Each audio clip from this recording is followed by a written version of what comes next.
សួស្តីអ្នកទាំងគ្នាឥឡូវនេះខ្ញុំសូមបង្ហាញវីដេអូមួយដែលតាក់ទងទៅលើការលុបបទចម្រៀងដែលជា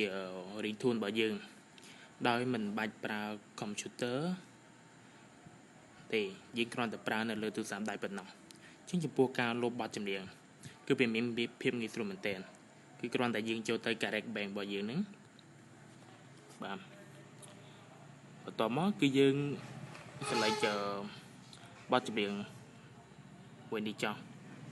បន្តមកយើងចុចនៅលើសញ្ញាព្រួយនេះចុចលើវា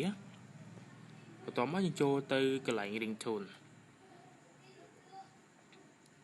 យើងគុំ export យើងចូលទៅយក ringtone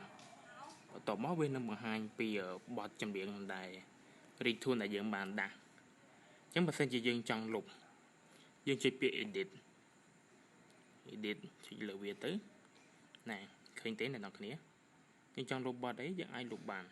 ឥឡូវខ្ញុំឧទាហរណ៍មួយចាស់ខ្ញុំលុបបទPPAP ហ្នឹងខ្ញុំលុបចោលអូខេឥឡូវអត់មានទេអញ្ចឹងទៅមើលនៅក្នុង setting អ្នកគ្នាហើយវាបាត់ទៅមែនទេអ្នកន